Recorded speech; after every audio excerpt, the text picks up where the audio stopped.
안녕하세요. 책데이트 시간입니다. 오늘 소개해드릴 책은 침묵이라는 무기라는 책입니다.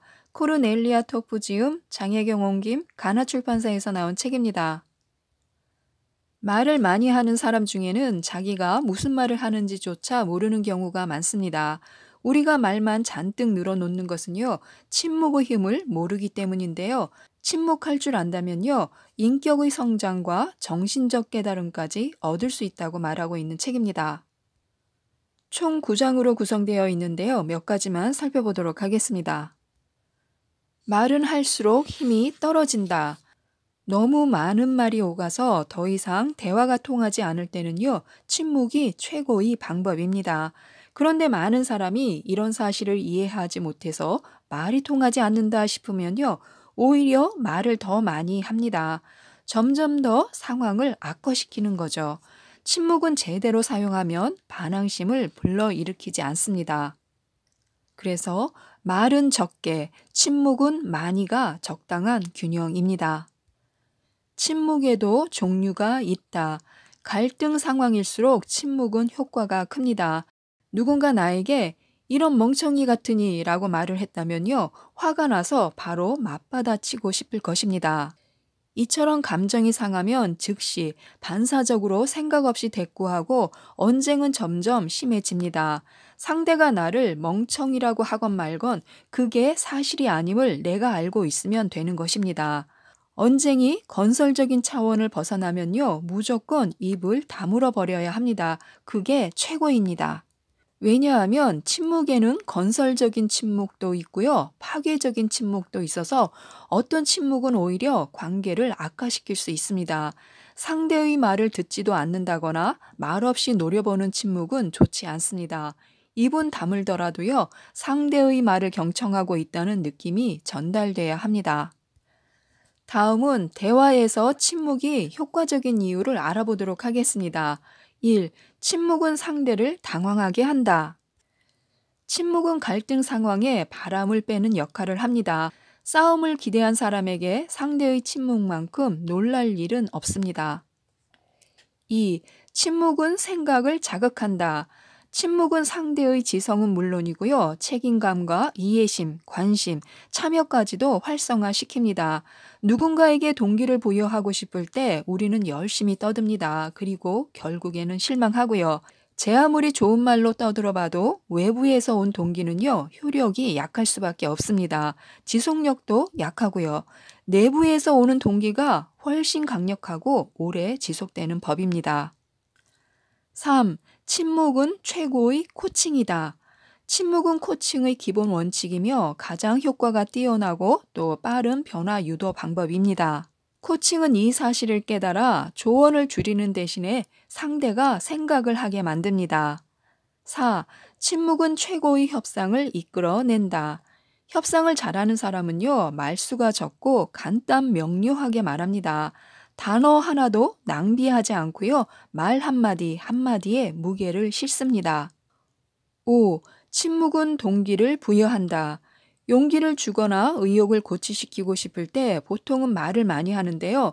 응원과 채찍질 또 협박과 설득을 동기부여와 동의어로 생각하기 때문입니다. 심지어 말을 하는 시간보다 입을 다무는 시간이 더 길고요. 말을 현명하게 선택하면 적은 말로도 상대를 설득할 수 있습니다. 말이 많다는 것은 할 말이 많다는 증거가 아니라요, 게을러서 하고자 하는 말을 가장 잘 전달할 수 있는 효과적인 말을 찾지 못했다는 증거입니다. 6. 침묵은 책임감을 일깨운다. 한 경영자가 아들 때문에 죽겠다고 하소연을 해왔습니다. 27살이나 먹었는데 사고만 치고 다니지 뭡니까? 매번 이번이 마지막이니까 다음부터는 알아서 하라고 하지만 소용이 없어요 하고요. 이런 식의 협박과 호소는요, 아무런 도움이 되지 않습니다. 그래서 저자는요, 만약 아들이 또 사고를 치거든 도와주지 말고 딱 한마디만 하라고 조언을 했습니다. 그래? 내가 어떻게 해줄까 하고요. 실제로 경영자가 이렇게 했더니요, 아들은 불편한 기색이 역력했습니다. 사고를 칠 때마다 화를 벌컥 내면서도 지갑부터 꺼내는 아버지 모습에 익숙했기 때문에요. 이런 정과 다른 반응에 놀란 아들은요, 머뭇거리면서 몇 가지 방법을 제안했습니다. 그러나 아버지는 여전히 입을 꾹 다물고 있었습니다. 그러자 아들이 마침내 알았어요. 제가 해결해 볼게요. 어떻게 하면 되는지만 좀 알려주세요. 라고 말을 했습니다. 아버지는 기쁜 마음으로 방법을 일러주었고요. 이렇게 침묵은 때로 책임감을 일깨웁니다. 7. 침묵은 학습을 돕는다. 이해가 잘 되고 따라가기가 쉽다고 느끼는 강의를 살펴보면요. 그 강사들에게는 비결이 있습니다. 그것은 바로 적절한 시점에 말을 쉴 줄 아는 능력입니다. 말을 잘하는 비결은요. 언어적인 표현에만 있지 않습니다. 오히려 적절한 순간에 말하지 않는 것이야말로 말을 잘하는 비결입니다. 과유불급은 말에도 적용된다. 침묵도 소통의 방식입니다. 말과 침묵은 서로를 보완하고요. 그래서 말과 침묵의 균형이 중요합니다. 또한 침묵은 효과가 강렬하고요. 그래서 말이 적으면 지적인 인상을 풍기는데요. 말이 적으면 속이 깊어 보입니다. 깊이 있는 인간의 아우라가 바로 침묵의 결과인 셈입니다. 당신이 아는 것은 중요하다. 하지만 당신이 모르는 것은 더 중요하다. 모두가 세상이 너무 역동적이라고 또 너무 변화무쌍하다고 투덜댑니다. 하지만 왜 자신이 투덜대는지 그 근본적인 이유에 대해서는 도통 무심합니다. 세상이 변화무쌍하다는 말은 지금 내가 갖고 있지 않은 지식이 더 중요하다는 소리입니다. 자신의 지식만으로는 세상의 변화를 예상할 수가 없기 때문인데요. 또 그러니까 세상이 더 변화무쌍하게 보이는 것입니다. 그런 변화를 예측하고 이해하려면 내게 없는 지식이 필요합니다. 휴식이 없는 현대사회, 직장이, 인간관계가, 가족이, 주변 사람들이, 사회가 모든 것이 날로 바쁘게 돌아갑니다. 우리는 쉬지 않고 스마트폰이나 아이패드를 들여다보고 노래를 듣고 또 대형마트에서 물건을 사고 인터넷 서핑을 하고 인스타그램을 하고 TV를 봅니다. 조용히 마음을 다독일 시간은 없습니다. 가만히 앉아서 아무것도 하지 않을 수 있는 사람도 없고요. 그러고 싶은 마음도 없을 뿐더러 그럴 수도 없습니다. 하루에 몇 분만이라도 산책을 하거나 차를 마시면서 창밖을 보거나 하면서 조용히 휴식 시간을 가져보시기 바랍니다. 남의 말을 들으려면 입을 다물고 TV와 스마트폰을 끌 수 있어야 한다. 우리가 점점 침묵을 지키기 어려운 이유 중 하나가 바로 사람들이 관심을 끌고 싶기 때문입니다.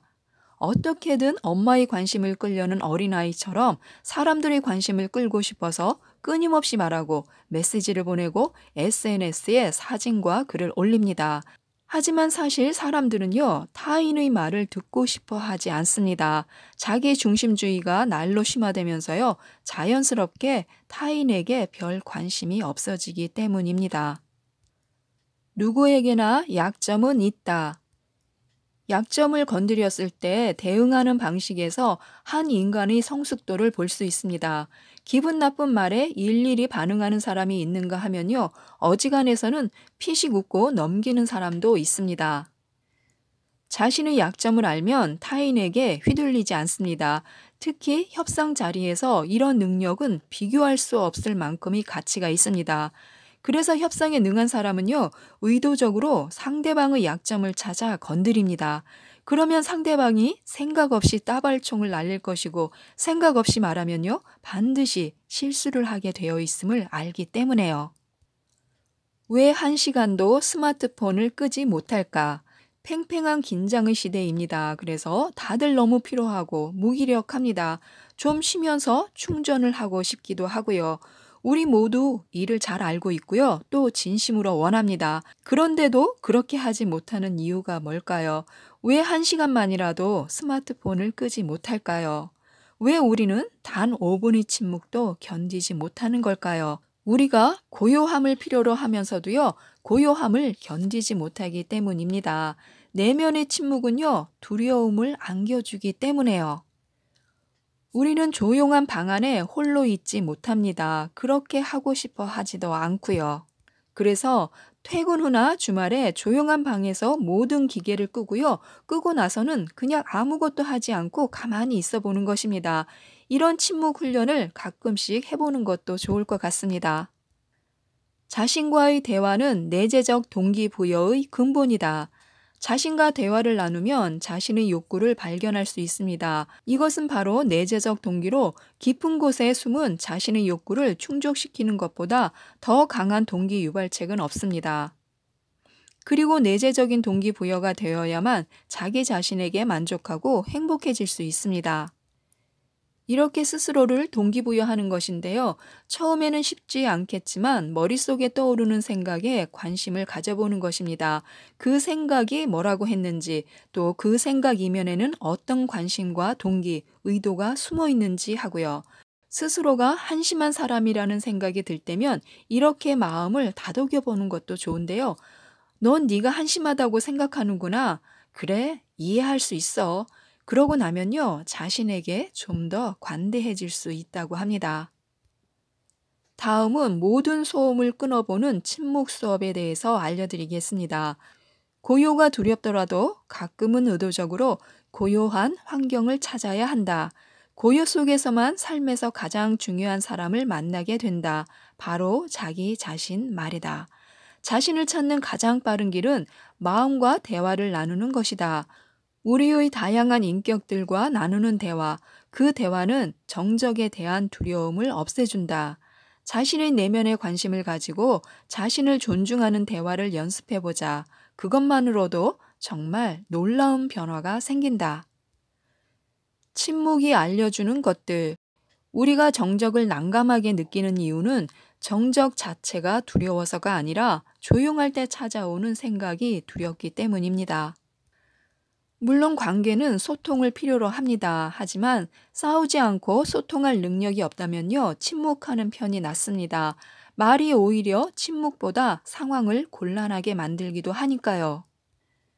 지금까지 이 책을 살펴보았는데요. TV나 스마트폰, 이메일 확인 시간 등을 줄여서 침묵할 수 있는 시간을 가지시고요. 침묵이 주는 소중한 깨달음을 이 책을 읽고 더 많이 느껴보셨으면 좋겠습니다. 이상 책데이트였습니다. 감사합니다.